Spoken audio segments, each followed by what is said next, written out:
everyone নতুন এটা ভিডিঅ'লৈ আপোনালোকক স্বাগতম জনাইছো বহুত দিন হ'ল ভিডিঅ' দিব পৰা নাই কাৰণ আমাৰ ভাইটিৰ হাতৰ অপাৰেশ্যন এটা গুৱাহাটীত হ'ল সেই কাৰণে বাবাকে ময়ে লৈ যাব লগিয়া হৈছে আৰু অকলশৰীয়া আমিও অকলশৰীয়া আৰু মোৰ ভাইটিও অকলশৰীয়া মাও অসুস্থ মাইনাজনীৰ লগত গুৱাহাটীও যাব নোৱাৰে সেই কাৰণে আমি দুটাই নি মেলি অপাৰেশ্যন কৰি মেলি আনিলো আৰু এতিয়া বিহু পাইছে হি ঘৰত কাম বহুত বেছি কাম আৰু সেই কাৰণে ব্যস্ত থাকিব লগিয়া হৈছে ভিডিঅ' বনাবই পৰা নাই ভাবিছো ভিডিঅ' এটা আৰম্ভ কৰোঁ আপোনালোকৰ লগত দুআষাৰ কথাও পাতো আৰু ভাবিছো আজি দিনটো দুপৰীয়া সাজত কিনো বনাও সেইটো শ্বেয়াৰ কৰোঁ এতিয়া সঞ্জয় বোলে আজি ৰুটি নাখাওঁ ফ্ৰাইড ৰাইছকে বনাই দিয়া তাকে ফ্ৰাইড ৰাইছ বনাবলৈ ভেজিটেবলখিনি কাটি লৈছোঁ আৰু যোগাৰ কৰি লৈছোঁ আৰু নহ'লে অকলশৰে কুটি মেলি থাকিলে বহুত সময় হৈ যায় দেৰি হৈ যায় ভিডিঅ'টো দীঘল হৈ যায় সেইকাৰণে চব্জিখিনি কাটি মেলি লৈছোঁ যোগাৰ কৰিছোঁ এতিয়া প্ৰথমতে তাক ফ্ৰাইড ৰাইছখন বনাই দি লওঁ তাৰপিছত মই জলপান খাম দুপৰীয়া সাজত কিনো বনাওঁ দেখাই যাম বাৰু আৰু ভিডিঅ'টো যদি ভাল পায় লাইক এটা কৰিব কমেণ্টত জনাব আৰু ক'ৰ পৰা চাই আছে মোক কমেণ্টত জনাবচোন আপোনালোকৰ কমেণ্টবিলাক পঢ়ি খুব ভাল লাগে আৰু ক'ৰ পৰানো মোৰ ফ্ৰেণ্ডবিলাক হৈছে মোৰ ইউটিউব পৰিয়ালটো কোনখিনিলৈকে বাঢ়িছে তেতিয়া মোৰ ভাল লাগে জানি পেলাই আৰু আপোনালোকে মোক মৰম দিব এনেকেই আৰু এতিয়া ফ্ৰাইড ৰাইছখন বনাই লওঁ চব্জিখিনি ধুই পখালি ধুনীয়াকৈ কুটি মেলি ল'লোঁ কবি কেপচিকাম গাজৰ নহৰু দুপুঠা জলকীয়া পিঁয়াজ এটা আৰু দুটা ডিম লৈছোঁ 2 চামুচ টমেটো চচ 1 চামুচ চয়া চচ লৈছোঁ আৰু গেছত কেৰাহী এখন বহাই দিছোঁ 2 চামুচমান ৰিফাইন দিছোঁ ৰিফাইনখিনি গৰম হৈছে পিঁয়াজ এটা দি দিছোঁ পিঁয়াজটো অকণ সময় ভজাৰ পাছত নহৰু আৰু জলকীয়া দিলোঁ তাৰপিছত গোটেই চব্জিখিনি দিলোঁ চব্জিখিনি অকণমান মই 2-3 মিনিটমান ভাজি লওঁ জোখমতে নিমখ দিলোঁ আৰু জোখ অনুযায়ী হালধি দিছোঁ আধা চামুচ জিৰা গুড়া আধা চামুচ ধনিয়া গুড়া অকণমান চেনি দি আৰু এইখিনি 3-4 মিনিটমান ফ্ৰাই কৰি ল'ম আৰু 3-4 মিনিটৰ পাছত দুটা ডিম দিলোঁ ডিম দি আৰু এইখিনি ডিমটো নিসিজি নোযোৱালৈকে আকৌ ধুনীয়াকৈ ভাজি ল'লোঁ আৰু ডিমটো সিজি যোৱাৰ পাছত আৰু 1 বাটি ভাত গৰম ভাতেই দি দিছোঁ গৰম ভাত দি পেলাই অকণ সময় ভাজিলোঁ আৰু এতিয়া চচখিনি দি দিছোঁ চচখিনি দিয়াৰ পাছত 5 মিনিটমান একদম মিডিয়াম ফ্লেমত একদম ভাজি থাকিম আৰু 5 মিনিটৰ পাছত মোৰ ফ্ৰাইড ৰাইচটো ৰেডিয়ে হৈ গ'ল এতিয়া সঞ্জুক খাবলৈ দিওঁ বাবাকে মই আজি জলপানেই খাইছোঁ এইকেইদিন মানে ৰুটি খাই আছোঁ সেইকাৰণে আজি বাবাকে মই জলপান খাওঁ আৰু সঞ্জুকে এয়া ফ্ৰাইড ৰাইচ দিলোঁ আৰু দুপৰীয়া সাজত কি বনাওঁ আপোনালোকৰ লগত শ্বেয়াৰ কৰি এতিয়া দুপৰীয়া বনাবলৈ বাবাকে পথাৰৰ পৰা কচু কেইডালমান আনি ৰ'দত মেলি থৈছে আৰু মানিমুনি কেইডালমান আনিলে সেইখিনি অকণ বাছি বিচাৰি কুটা নাই পানীত তিয়াই থৈ আহিছোঁ এতিয়া কচু বনাবলৈ মচন্দৰী আৰু মধুসোলং আৰু পদুনা লাগিব তাকে বাৰী চুকলৈ আহিছোঁ নিবলৈ এতিয়া ধুনীয়াকৈ হৈ আছে এতিয়া কুমলীয়া গজি আছে তাৰে মচন্দৰী কমাই দিম কণ বিলাহীও কেইটামান দিম মচন্দৰী কেইডালমান ছিঙি লওঁ ইমান ধুনীয়া কুমলীয়া পাত কেইটামানো লৈ লৈছোঁ 3টামান বেছি লোৱা নাই কুমলীয়া আগ কেইডালমান লৈ লওঁ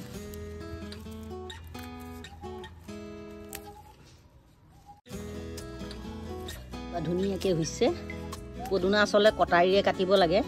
হাতৰে ছিঙিলে মানে বেয়া কিন্তু এতিয়া হাতৰে বেছি নিনো 5টামান আগ লৈ যাওঁ এয়া হৈ যাব এইখিনি মধুসোলং মচন্দৰী পদুনা ধুনীয়াকৈ ধুই পখালি ল'লোঁ এইকেইটা কণ বিলাহী আৰু আজি কচুটো বনাম এয়া পুঠি মাছ আৰু ডাঙৰ মোৱা মাছ এইটো মই একে জুইৰ ওপৰত চালনীত শুকোৱা এইটো শুকান মাছ কিন্তু কচু তৰকাৰীখন বনাবৰ কাৰণে কচুকেইডাল ধুনীয়াকৈ ৰ'দত লেৰেলাই থৈছিলোঁ ধুই পখালি ল'লোঁ আৰু এতিয়া প্ৰেছাৰ কুকাৰত কচুকেইডাল দি দিলোঁ আৰু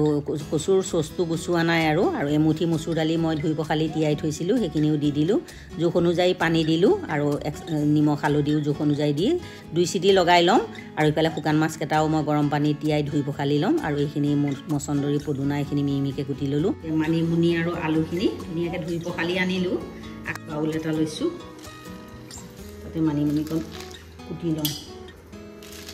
পথাৰত এইবাৰ সৰু মানিমুনিটো একদম কম বৰ মানিমুনি ইমান হৈছে নহয় একে অকণমান সময় বহিলেই এখৰাহি হৈ যায় আজি বিচাৰি বাবাকে সৰু মানিমুনিকে আনিছে মাজতে সেইদিনাখন বৰ মানিমুনি খালোঁ ভিডিঅ' কৰিবলৈ নহ'ল আৰু এতিয়া এইটো ছিজনত মানিমুনি কচু ঢেকীয়া এইবিলাক খুব খাব লাগে গৰম আহিছে এইবিলাক হেল্ডি বস্তু কিন্তু আমাৰ সঞ্জুহঁতক মানে অলপ ফুচলাই মেলি খুৱাব লাগে আৰু তেওঁলোকে এইবিলাক বাটাৰ চিকেন খায় চিকেন অকণ আনি থৈছে তাকে বনাব লাগিব এতিয়া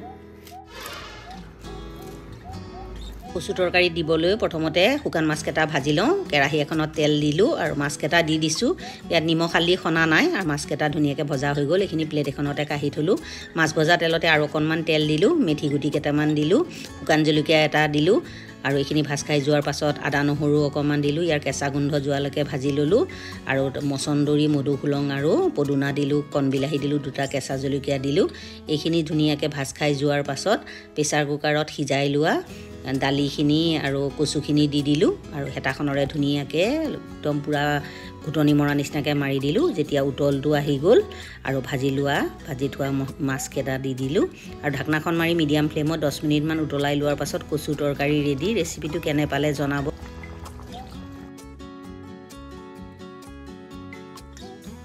মানিমুনি ভাজি বনাবৰ কাৰণে একেটা কেৰাহীয়ে ধুই পেলাই বহাই দিছোঁ তাত তেল দি দিছোঁ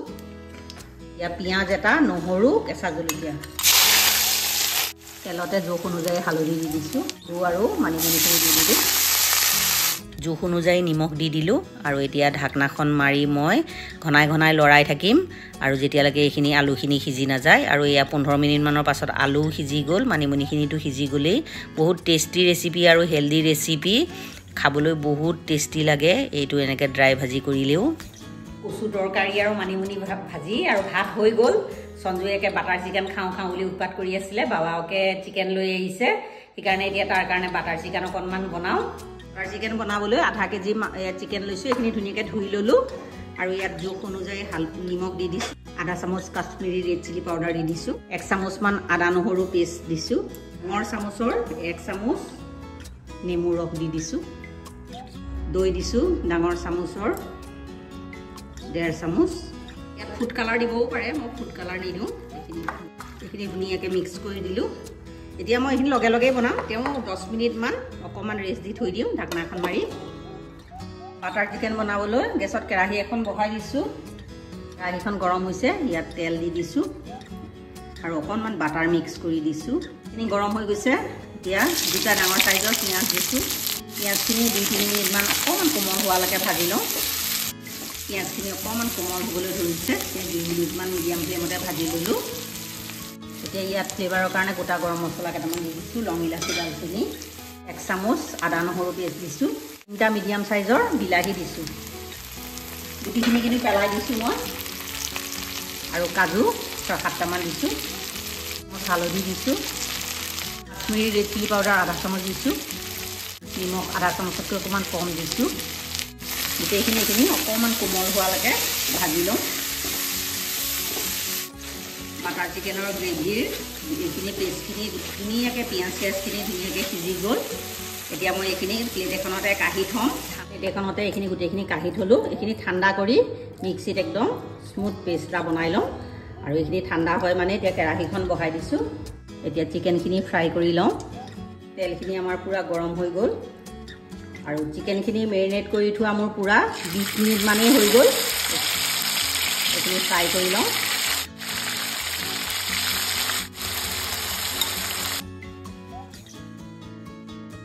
চিকেনখিনি মই পূৰা 70% মান কুক হোৱাকৈ ফ্ৰাই কৰি চিকেনখিনি মই ফ্ৰাই কৰি থকা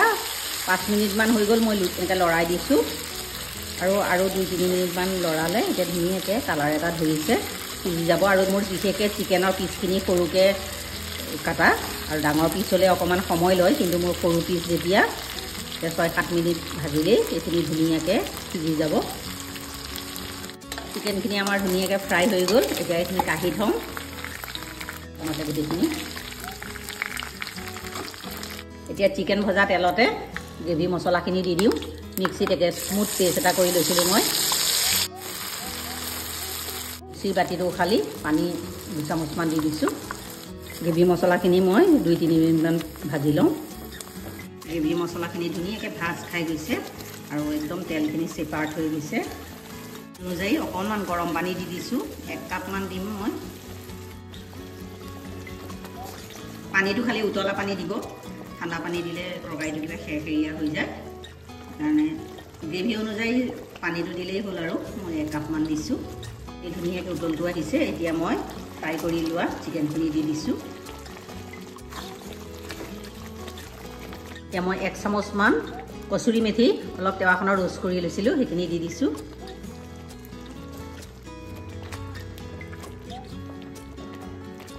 গৰম মছলা অকণমান দি দিছোঁ গাখীৰৰ সৰ দি দিছোঁ 1 চামুচ আৰু ফ্ৰেছ গাখীৰৰ সৰটো দিলেও খাই ভাল লাগে কমেও মই এইখিনি 15 মিনিটমান একদম সিজিবলৈ দিম ঢাকনাখন লগাই মোৰ বাটাৰ চিকেন ৰেডি একদম সিম্পলকৈ বনোৱা বাটাৰ চিকেন ৰেচিপিটো কেনে পালে জনাবচোন ৰেচিপিটো যদি ভাল পায় লাইক এটা কৰিব আৰু যিসকলে নতুনকৈ মোৰ ভিডিঅ'সমূহ চাই আছে প্লিজ মোৰ চেনেলটো ছাবস্ক্ৰাইব কৰি দিব মোক ছাপোৰ্ট কৰিব মোৰ এতিয়া বাটাৰ চিকেন ৰেডি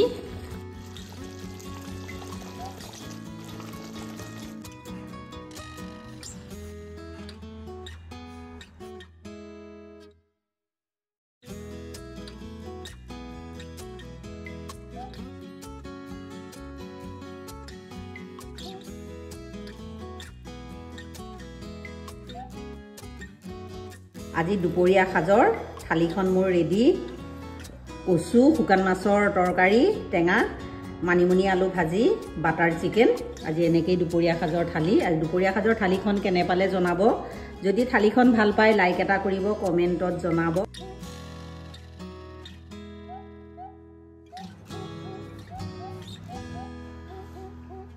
কচু তৰকাৰী দিলে খাইছে একদম বঢ়িয়া ক'বলৈ নাই তৰকাৰী খাই লওঁ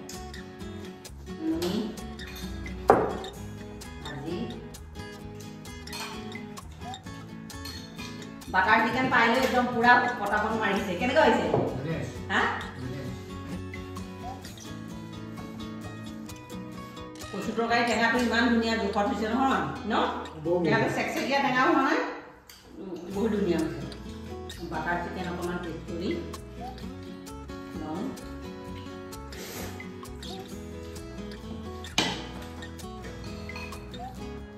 বাটাৰ চিকেনো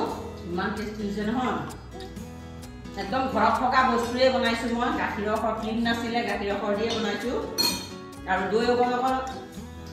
গিলাচ এটাতে দৈ অকণ বনাই থওঁ তাৰে বনাইছোঁ বহুত টেষ্টি হৈছে আপোনালোকে ট্ৰাই কৰি চাব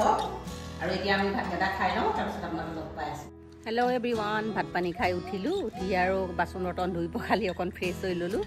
আৰু এতিয়া আজি কাপোৰ অলপ ধুই দিছিলোঁ কাপোৰখিনি শুকাল বাৰু কিন্তু বতৰটো আজি একদম ঢেলেকা আৰু ইয়াত দেখিছেনে আজি বতৰটো অকণমান ধূলি কুঁৱলী হৈ আছে বৰষুণ এজাক লাগে কিন্তু এতিয়া বৰষুণ নহ'লে মানে এই গছ বনেও অলপ ৰস পাব ৰাতি কিমান পাইপৰ পানী দিব ৰাতিপুৱা হ'লেই সদায় পাইপৰ পানী দিয়া হয় এতিয়া গছবিলাক শুকাই থাকিলে মনটোও ভাল নালাগে তাকে বাবাকে আৰু মোৰ ৰাতিপুৱা উঠিয়েই আৰু গছত পুলিত আগফালে পাছফালে পাইপ লৈ আৰু পুলিত পানী দিয়াহে কাম আৰু কিন্তু বৰষুণ এজাক জানো আহে নে নাহে বতৰটো কিন্তু আজি ঢেলেকা এটা মাৰিছে ঢেলেকা কৰিছে তাকে এতিয়া কাম বনখিনি অকণমান থকাখিনি কৰি লওঁ আৰু আজিৰ ভিডিঅ'টো ইয়াতে সামৰোঁ আজি যদি এই ৰেচিপি ভিডিঅ'টো ভাল পায় লাইক কৰিব কমেণ্ট কৰিব শ্বেয়াৰ কৰিব